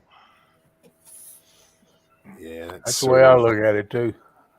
Well, the funny thing is, man. I mean, it's like, for me, the most important time I have is right now, man.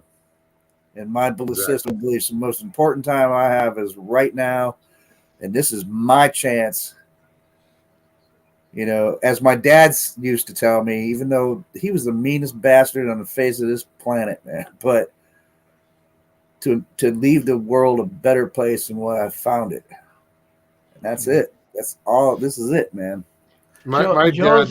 Joe's last doctor's visit, he's going to come to all of his family and friends and say, listen, I got bad news. I've only been given 3 days to live, so if you've got stock in Genevieve's beer, I suggest you sell it now. No, it's about to take a dive. Man. Genesee, it's about to take a dive. My dad always used to say, you don't ask, you don't get. That's true. About a half an hour after they pulled him out of the house, I asked the nurse, I said, are you single?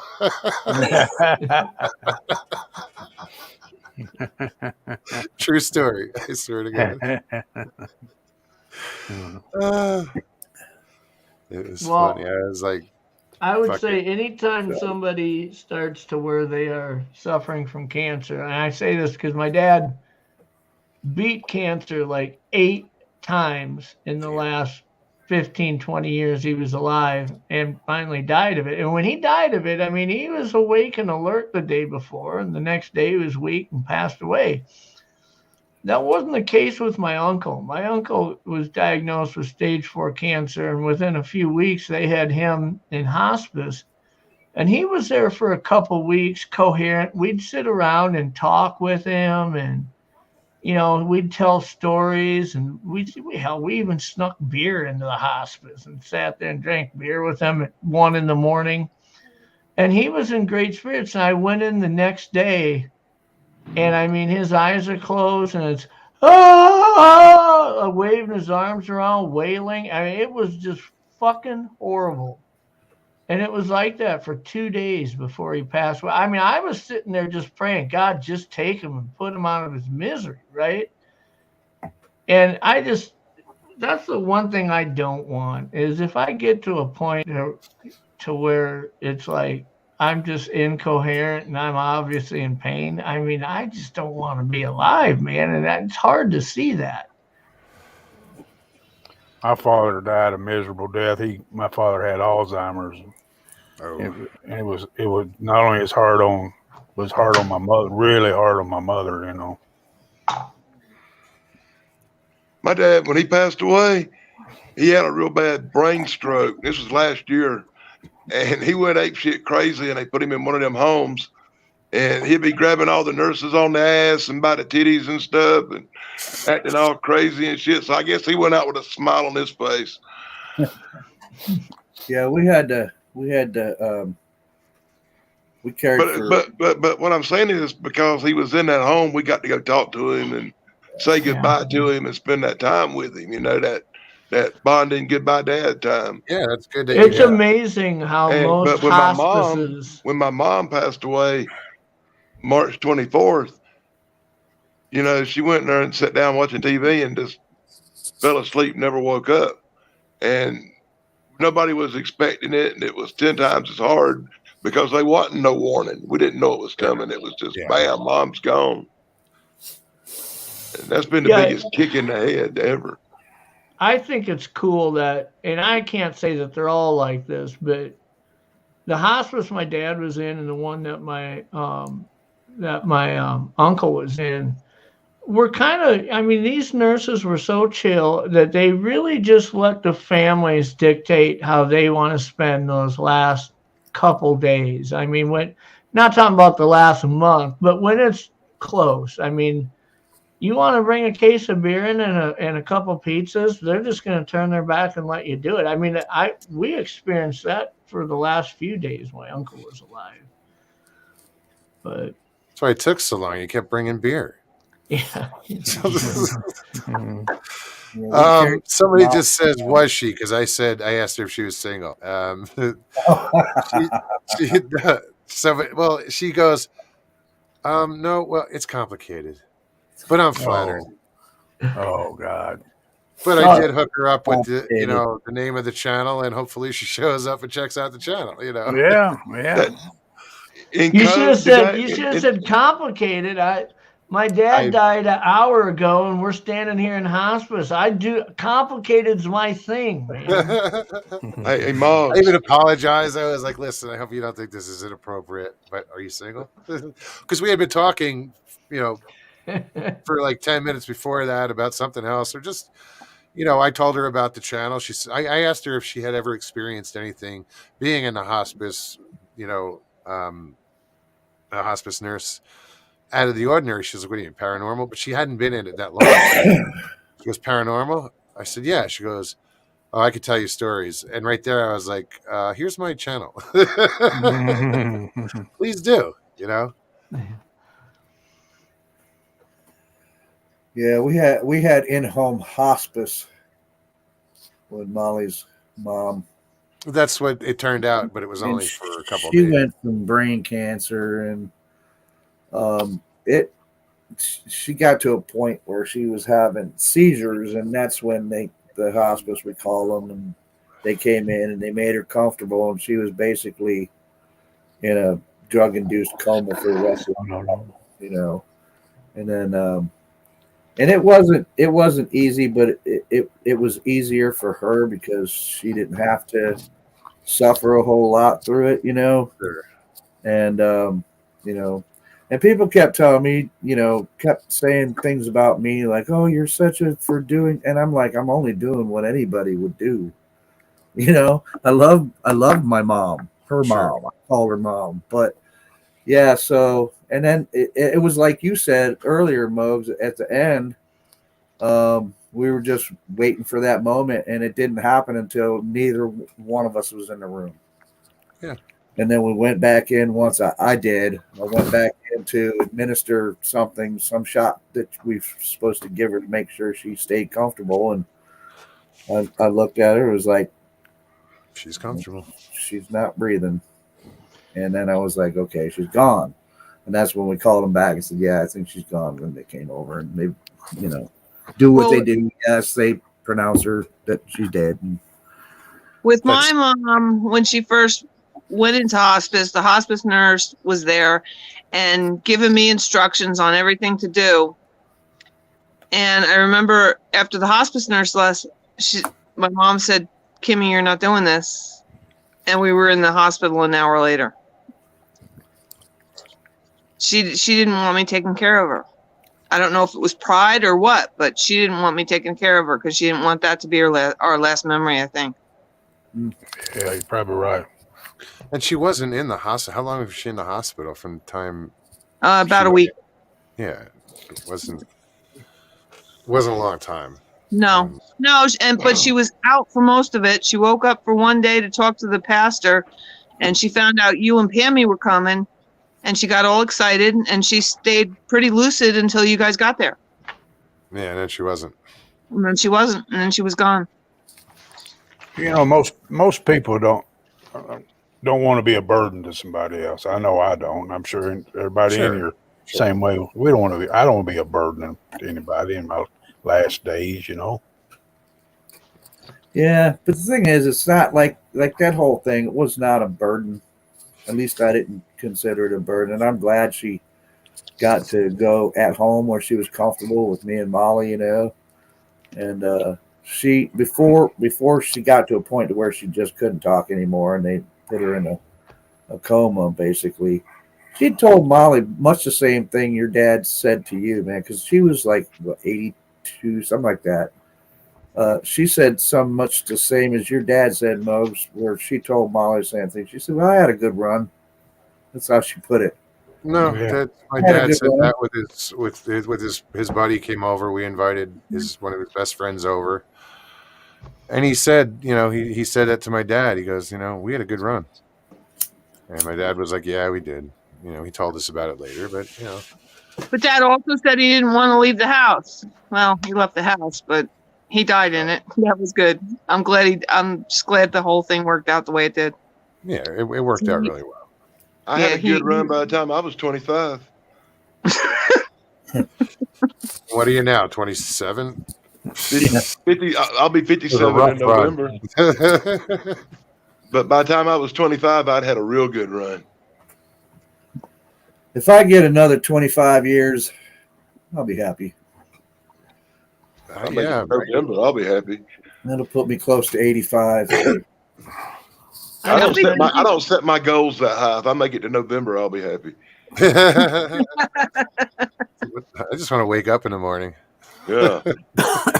One day at a time. I just had an awesome idea, but I had to write it down quick before I forget it. Dies of loneliness. I want to be 150. That's what I want to be. Well, Jay is the one who gave me this great idea just now. We'll mummify it. I'll run it by you guys, but I don't mean any disrespect by suggesting this, you know, the day after Muggs' dad passed away. But what do you think about a topless hospice facility? Well, I mean, I'd pay a little extra for Jay to spend his last week there, right? The nurses are topless. Come on. Hell, I'd pretend to be dying for that. Because, you know, like my experience has been, I remember when the nurses suggested to my dad, you know, we should be considering hospice. Dad was like, I don't want to leave my house. I'm going to die here. Well, the nurses are topless. Oh, well, shit, let's go then.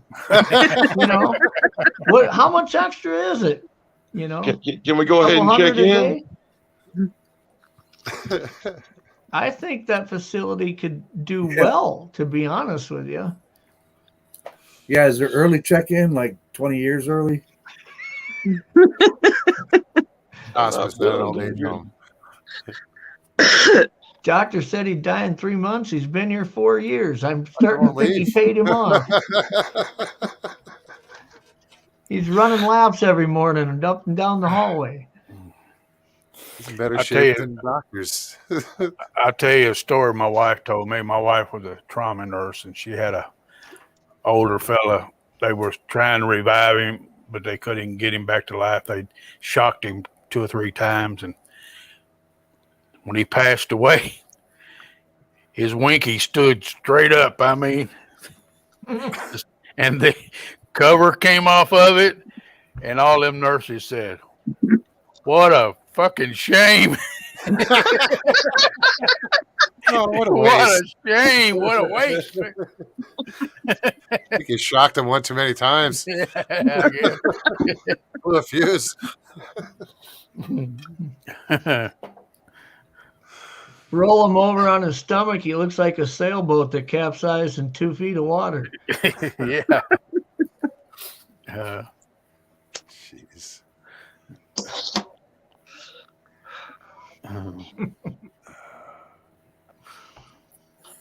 You know, my dad was quite the ladies' man, and I mean, when he went out, he was referring to the nurses in the hospital as his harem.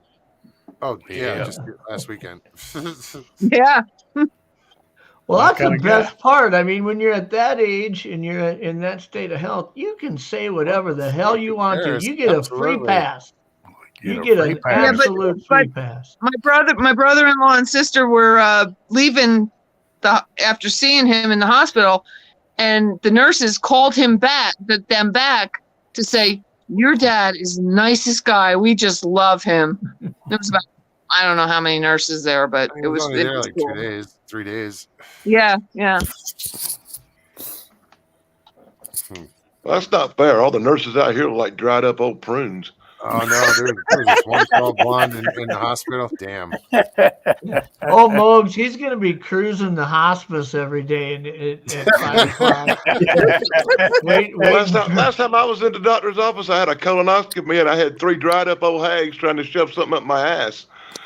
Oh, wait. That sounds like your regular life, dude. Were you in the right Oh. office? my doctor That was wanted every day for you, Dan. my doctor wanted me to have Maybe one of back in those. the 80s. My doctor wanted me to have one of those things. I looked at him. I said, "Have you ever had one?" He said, "No, I haven't had one." I said, "Well, you have yours. I'll have mine." I'd be like, okay, give me that glove.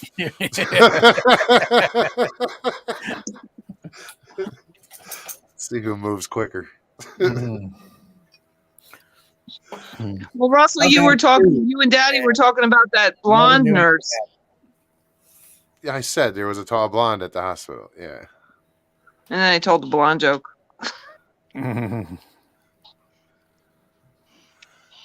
What's the blonde joke? I don't know. So 2 blondes are out hiking. They come across these tracks. The one blonde says, "Those are deer tracks." And the other blonde says, "No, those are bear tracks." So they're still arguing an hour later when the train hits them. I hang my head in shame. Didn't say it was a good joke. Just said it was a blonde I joke. didn't say it was a good joke. My little sister's a blonde, so I always have to collect all the blonde jokes. And she is the typical blonde. Like, she's really, really smart, but every now and then, I mean, it's just completely blonde moment. You realize they're not dark roots.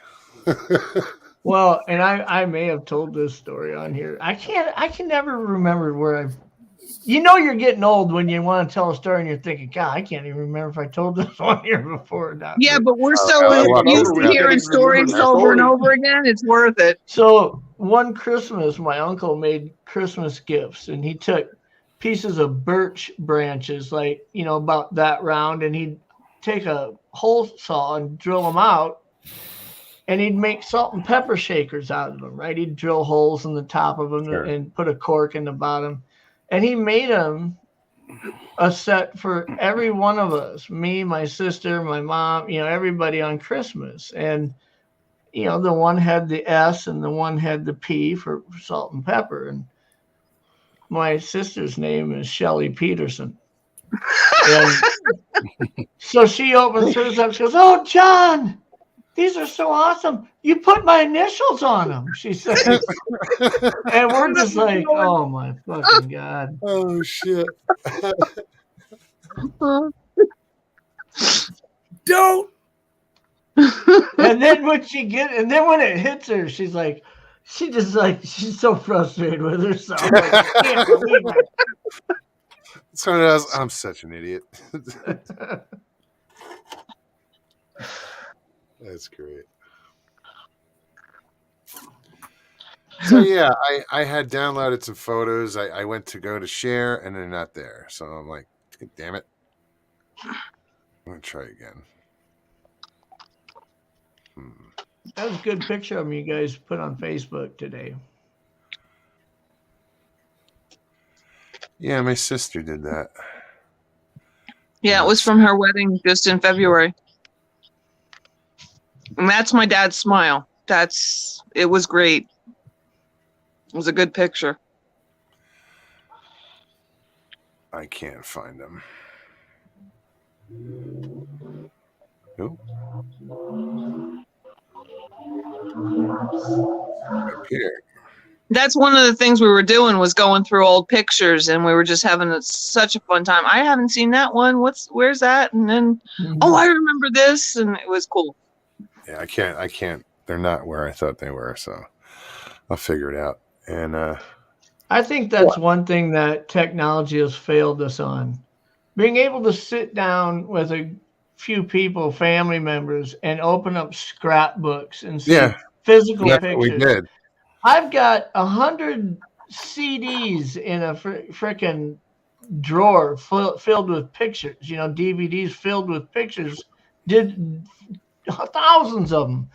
When the hell are we ever going to sit down and look at those on a DVD? Whereas if it's a scrapbook laying at the end of a coffee table, you'll look at it all the time.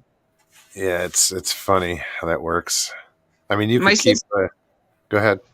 My sister's going to take all the. We have some. What are they? 35 millimeter. But all the pictures she's going to put on digit. Oh crap! Digitalize. Thank you. Digitize or whatever you want to call it. Put them on a little thumb drive. That's probably the easiest. But we're probably only about a couple of years from that being obsolete too. You have to put that on something else. I like having the physical pictures to be able to hold them and look through them, and that's cool. And that's what we had. You know, they've got those businesses that say if you load up all your physical pictures in a cardboard box we send you, you send it to us, we'll put them all on a thumb drive and mail it back. In 10 years, they're going to say, mail us your thumb drive and we'll print out all the fucking pictures and put them in a box and send them back to you. Yeah, my dad's got a lot of pictures. But it's cool going through the 35 millimeters because some of them are labeled and some are from my mom. It says honeymoon 1964. They're not 35 millimeter. It's like an 8 millimeter film, probably. 8 millimeter. I don't know what it is. Yeah, if it's rolls of film, it's 8 millimeter. Yeah, it's the my mom was the photographer, and I inherited so many pictures you can't possibly imagine.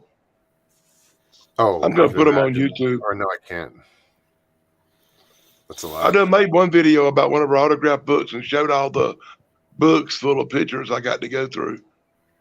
I've got like 30 books to go through, and I made it through like 4. Big books? Oh, my God. You have no idea. I found one picture she took of John Lennon and Yoko Ono in 1970-something. Wow. She was doing a photo shoot for him back then. My dad had one of the early VCR tape cameras where the camera was separate from the thing you wore over your shoulder with the VCR tape on. I remember this is in high school. We'd go on vacations up in northern Minnesota, and the big thing we do is go out and water ski all the time. And we all my uncles and aunts and my cousins, I mean, we all went camping for like 7-10 days at a time, all in one group of like 50 people, right?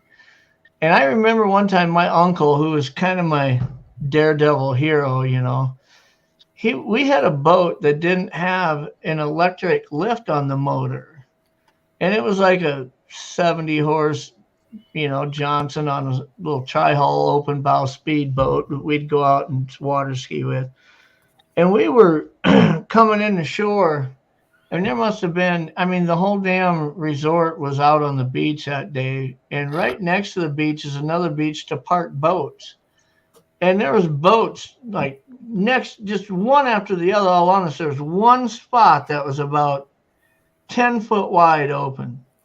And my uncle's going full blast for this, and I'm in back by the motor because I thought he'd slow down and I'd pull the motor up. And he says, when I say now, you pull the motor up, he said. And I'm like, okay. So I'm back there over the motor getting ready to pull it up, and he's hauling ass. We're doing like 35 towards the shoreline. And I'm looking over my shoulder, and I'm like, God, we're getting close to shore, man. And I'm thinking he's going to yell at any second, and then he still hasn't. He still hasn't.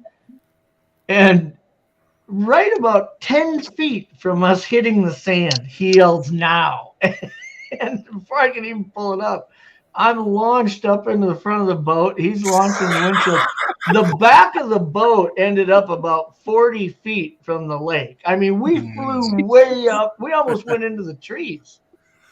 And he's sitting there holding a beer, and he stands up and gets out of the boat. Everybody on the beach is applauding. And I'm laying in the floor of the boat hearing this. I stand up and look at everybody clapping, and he's standing there holding this beer up. And I was like, I want to be just like that, man. that was, I mean, that was, I was like a freshman in high school. I said, he's living the high life right there. But was he drinking it? Right. No, I don't think so. I love hearing stories, you know. Well, Joe says having a best of reel of all the stupid shit he did. What I think is funny is guys like us, Joe, when we were somewhere in 7th grade, 8th, 9th, we had a daredevil role model that we looked up to. I mean, you had to have somebody that the crazy uncle or the older cousin that you're like, dude, that guy is a crazy son of a bitch. I'm going to be just like him. Who you asking me? I have a few cousins like that. To have had somebody. My oldest brother, Robert. Yeah. Yeah. Another Our one. family, Russell was the daredevil. Passed away from cancer a couple years ago now.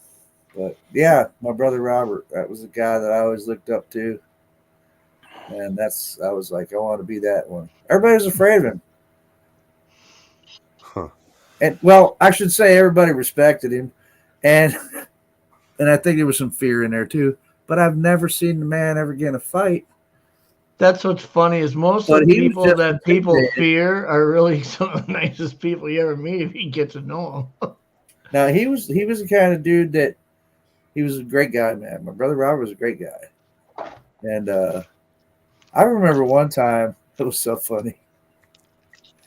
I remember one time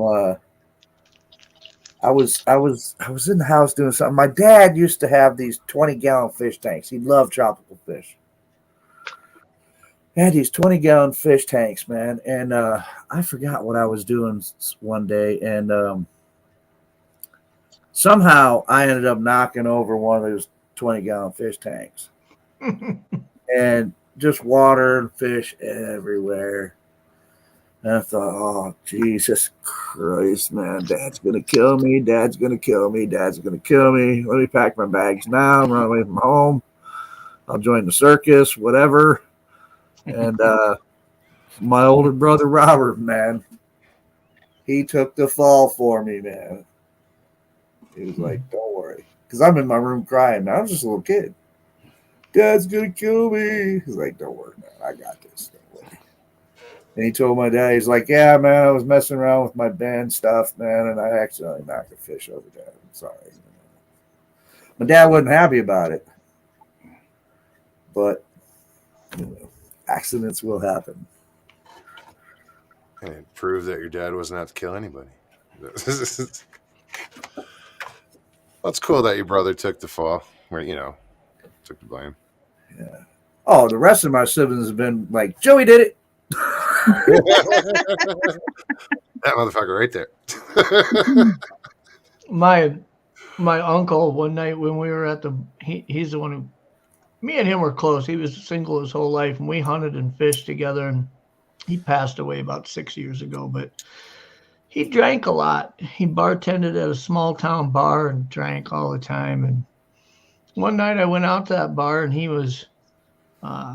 had too much to drink, and he lives about 8 miles to his house. And I said, let me drive you home. And he says, no. He goes, I'm fine. I said, no, we'll drive your car home, and then I'll call my buddy and get a ride over to get my car. And he says, okay.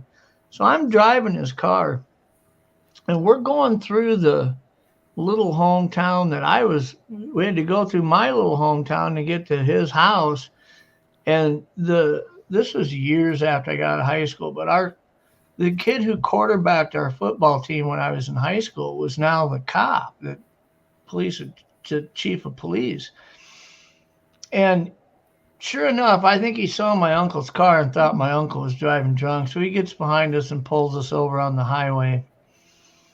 And I get out and I'm like, Wade, what are you doing? He goes, oh shit, I thought I caught your uncle drunk driving. And I said, yeah, he's drunk. But I said, that's why I'm driving. My uncle gets out of the car. It's like 2 a.m. My uncle says, hey, Wade, I got to take a piss. And Wade says, you better hold it. You're not going to pee out here. And my uncle says, I can't hold it, Wade. I got to go really bad. And Wade says, fine, just go ahead and go in the ditch. And so me and Wade are sitting there shooting the shit. And I glance over and look at my uncle standing there pissing all over the hood of his cop car. So Wade goes over and puts my uncle in handcuffs and says, you're going to jail now, John. And he puts him in the back of the car. And the window is down just a hair. And he comes up and I said, Wade, you can't take him to jail for that. He says, I'm not gonna. He says, I just want to scare the shit out of him a little bit. I'm pissed off that he peed on the hood of my car. And I said, well, as long as you let him go. He said, I'll let him go. So he says, so what have you been up to? So we're sitting there talking about another 5 minutes. My uncle's yelling out the window, come on, Wade. You ain't going to take me to jail. Just let me go now, he's yelling. So Wade went over and said, I'll make you a deal. You come down to the police hall tomorrow, and you're going to ride with me over to the car wash, and you're going to wash my fucking cop car. And John says, okay, I'll do it. He let him out and uncuffed him. Did he do it? No. Yeah,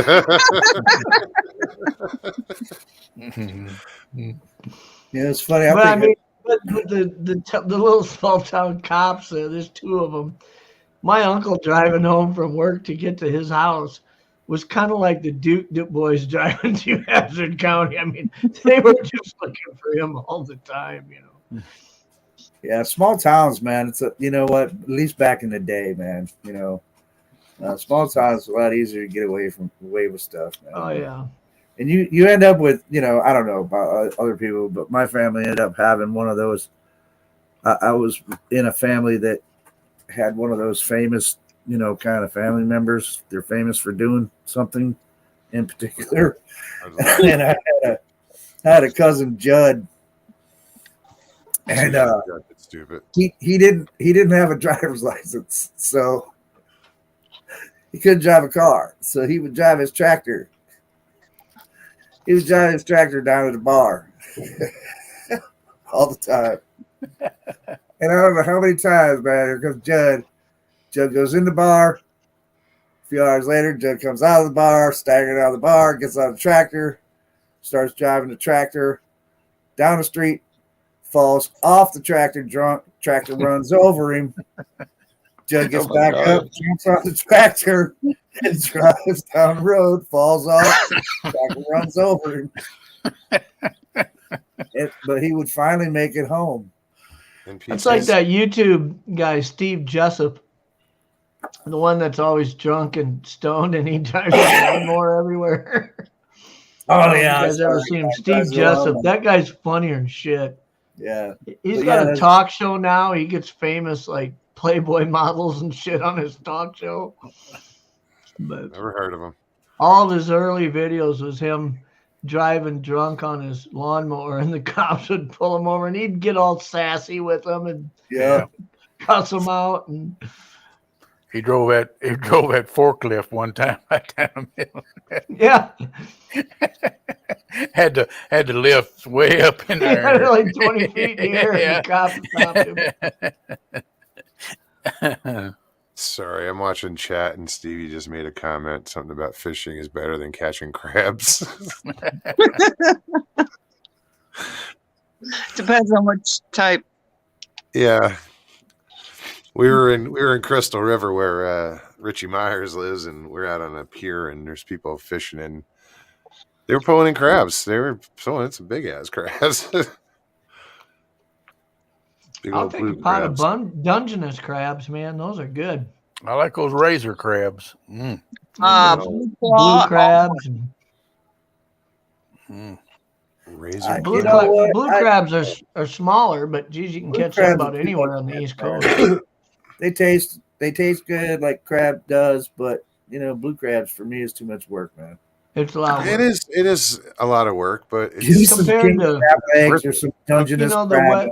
Fine. the West Coast, the Dungeness crabs and the stone crabs. I mean, they're I don't so know if they do big the that- stone crabs in the West. They do them down in Florida. You get stone crabs, and you just they pull can the claw off of them and throw them Yeah, back. it used to be you could only harvest one claw, Yeah. but I think they changed it because of the growth rate of the claw. I don't know, but I think they Because might have usually changed one claw is bigger than the other anyway, right? Yeah. Mhm. because it's the other one's been harvested.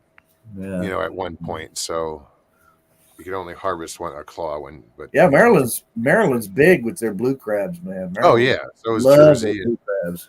Yeah, That's what we grew up catching. yeah. That was. If I wasn't fishing, I was crabbing. Literally. Start to say I ain't going there. Yeah, there's too many jokes in that one.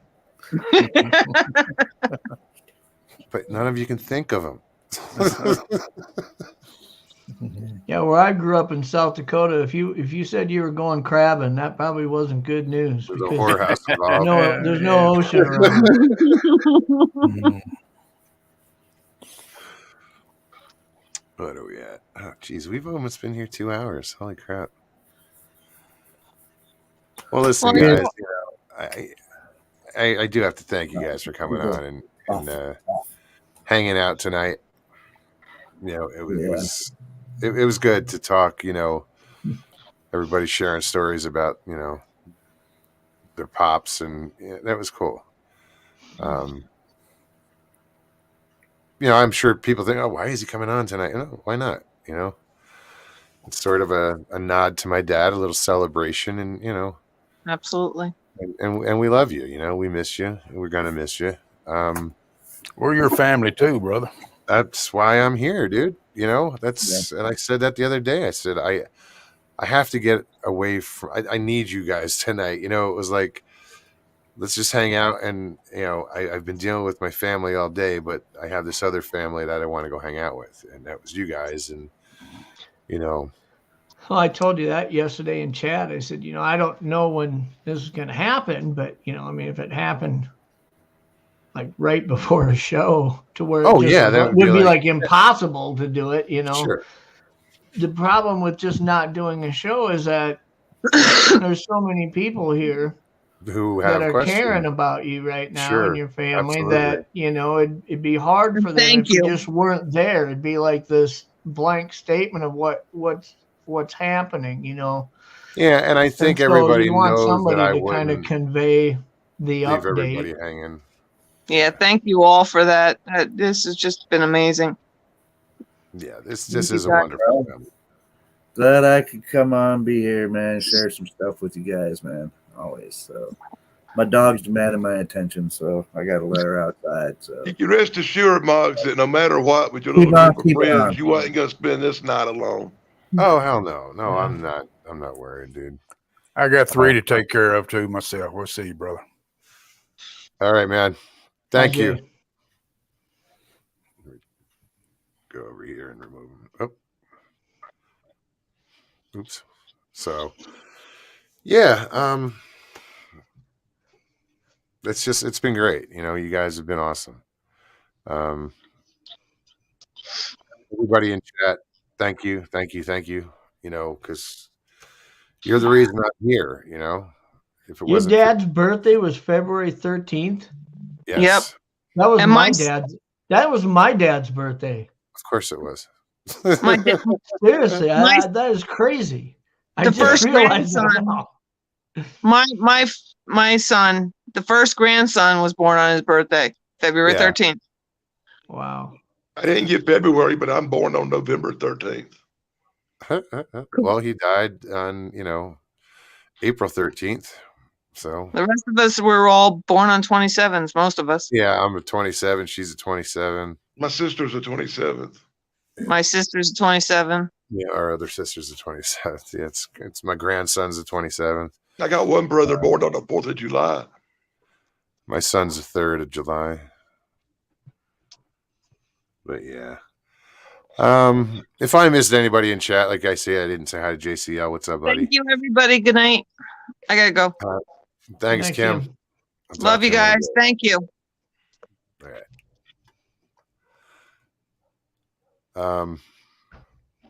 I keep losing my train of thought. But yeah. Yeah, I'm going to end this. We're close enough to 2 hours. Okay, Well, if you it's end good up night, having man. a memorial fishing day, fishing tournament for him, let me know. I might just drag the boat down there for that. It's not even a boat lake. It's really? They're walk around lakes. Yeah, they're not. I call them ponds, but they're Well, they're even not easier. huge. I can fly then. Oh, you can fly fish there too. No, I mean I can fly there instead of pulling my boat from Minnesota to Arizona. Well, anyway, Mods, I'm gonna take off too. Dan, thank you so much. I feel your pain, man. I know you do. I really do. Yeah, my condolences. Anything I can do, let me know. Will do. Take it easy, Dan. All right. Good to see you, Jeff. Yep. Take care. You take care too, Mugs. I think that it's just probably the coolest thing about your whole situation right now is the fact that you and your siblings all have each other there, and that's, I've seen it so many times where, like, I remember my dad's siblings. He had two sisters that just like quit talking to each other for like a decade, right? And then when he passed away, they came to the funeral and they made amends. And I'm like, why does it take a tragedy for people to fucking grow up? And yeah, it doesn't make sense.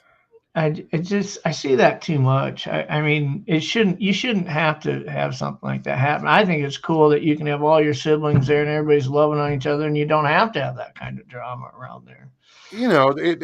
Every situation comes with its own drama, of course.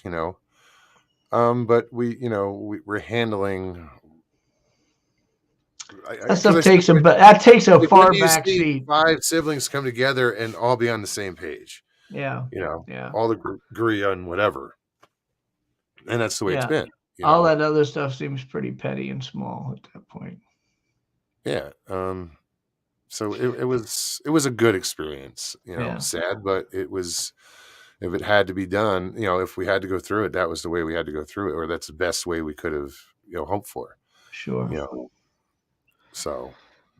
Well, you guys take care. Tell your siblings we all say hi, and we will see you on Tuesday. All right, man. Thank you, Jeff, we'll see you. for everything. Thanks. Wow. Guys, I can't thank you enough. I'm glad I can share with you guys. It's part of who I am. We've known each other long enough. We've been through a lot together. Why not this? Why not every? I don't hold back usually. So thanks. It's a privilege to be able to hang out with you guys and share and reminisce and everything. Keep it real.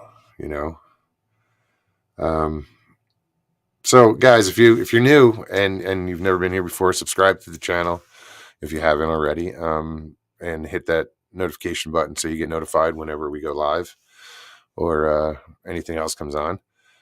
Hit the like button, everybody down below, smash that bitch. And let's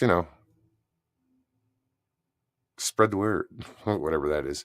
If you guys enjoyed the show and you want to donate to the show, you can do so by donating to PayPal below. It's also on my page in somewhere in the banner on the lower right hand corner. It's up to you, whatever. You know what? I'll bring up the bandanas on Tuesday. I mentioned it this Tuesday, but it was late in the show, so I'm not going to go over it now. But again, thank you guys so much. Dad, I hope you hear this. We all love you, and thank you. Peace and God bless, everybody.